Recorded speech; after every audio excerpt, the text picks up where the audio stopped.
ER Studies channel. Today I will going to teach you something about mammary glands. So let's start. सबसे पहले हम देखेंगे कि mammary glands को हम लोग breast भी कह सकते हैं. यहाँ पे हम mammary glands humans की बात करेंगे क्योंकि हमारे जो NCERT के सिलेबस में humans के बारे में दिया हुआ है.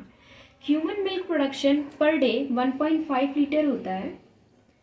मतलब एक छोटा सा बच्चा per day 1.5 litre milk P जाता है. इसका लोकेशन मैमरी ग्लैंड्स का थोरैसिक रीजन में होता है, जिसे आप कह सकते हो second rib to sixth rib तक हम लोग कह सकते हैं. इस रीजन में इसका लोकेशन होता है. ये रेस्ट करता है पेक्टोरेलिस मसल्स पे.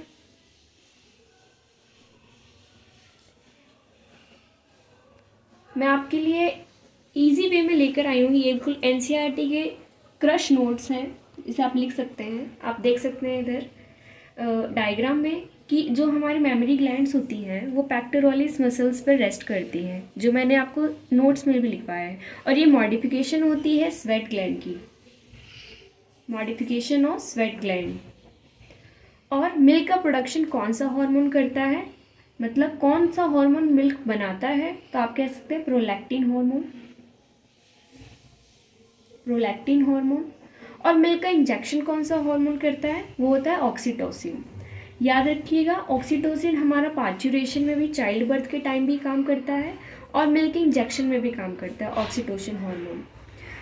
और एक पॉइंट है जो कि कई बार क्वेश्चंस में पूछा जाता है, इसलिए लिखा हुआ है towards the end of pregnancy the mammary gland produce milk by process called lactation. मतलब कि जब प्रेगनेंसी के एंड पर जो मैमरी ग्लैंड्स मिल्क का प्रोडक्शन करती है, उस प्रोसेस को हम लोग लैक्टेशन कहते हैं. ये टर्म आप लोग याद रखिएगा, क्वेश्चन में कई बार आ जाता है.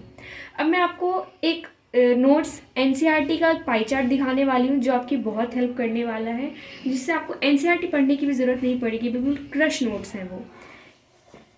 ये देखिए, ये एक पाई चार्ट की तरह है. इसमें बिल्कुल एनसीईआरटी की लाइंस आ जाती हैं और प्लस ये आप कभी भूलिएगा भी नहीं. सबसे पहले जो मैमरी ग्लैंड है, जिसे मैंने आपको बताया कि हम ब्रेस्ट कह सकते हैं, वो क्या कंटेन करता है, ग्लैंडुलर टिश्यू एंड फैट. जो हर एक फीमेल में, मतलब ह्यूमन फीमेल में फैट का अमाउंट वेरिएबल होता है और एक ग्लैंडुलर टिश्यू होती है. और ग्लैंडुलर टिश्यू आगे जाके डिफ्रेंशिएट करता है इंटू 15 to 20 मेमोरी लोब्स में.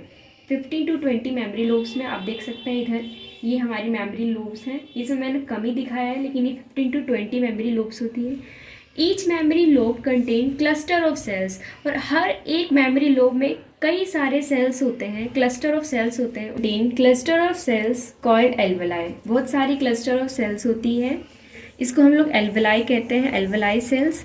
और alveoli cell contain alveoli cavity. Alveoli cell के अंदर एल्वेलाई कैविटी होती है. एल्वेलाई सेल को सिक्रेट करती है मिल्क को, और वो कैविटी में जाकर वो स्टोर हो जाती है, एल्वेलायर कैविटी, इनटू मेमोरी ट्यूब्यूल. और उसके बाद ये ओपन होती है और मेमोरी ट्यूब्यूल में, और मेमोरी ट्यूब्यूल का नंबर बहुत सारा होता है, मैनी. और मेमोरी ट्यूब्यूल ज्वाइन करती है, ज्वाइन करके बहुत मेमोरी डक्ट बनाती है, और मेमोरी डक्ट का नंबर होता है 1.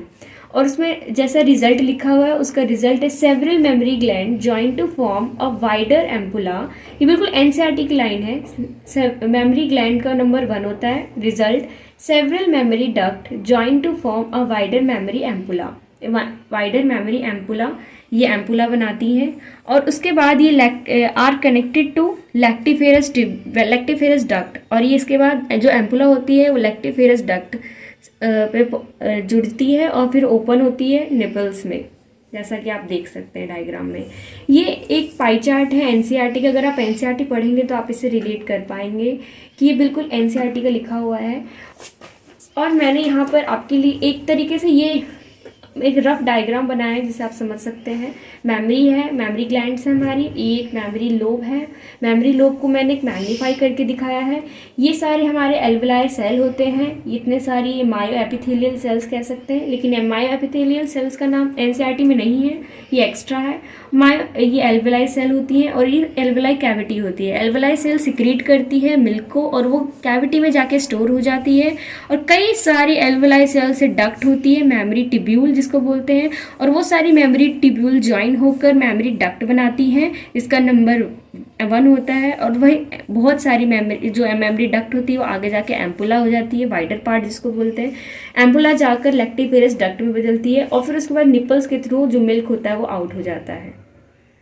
Thank you very much. अगर आपको ये समझ में आया हो, ये आपके लिए बहुत ज़्यादा हेल्पफुल है ये वाला रीजन, क्योंकि ये एनसीईआरटी का बिल्कुल पाई चार्ट के फॉर्म में मैं लेकर आई। और अगर आपको पसंद आया हो तो प्लीज़ चैनल को सब्सक्राइब और लाइक कीजिएगा।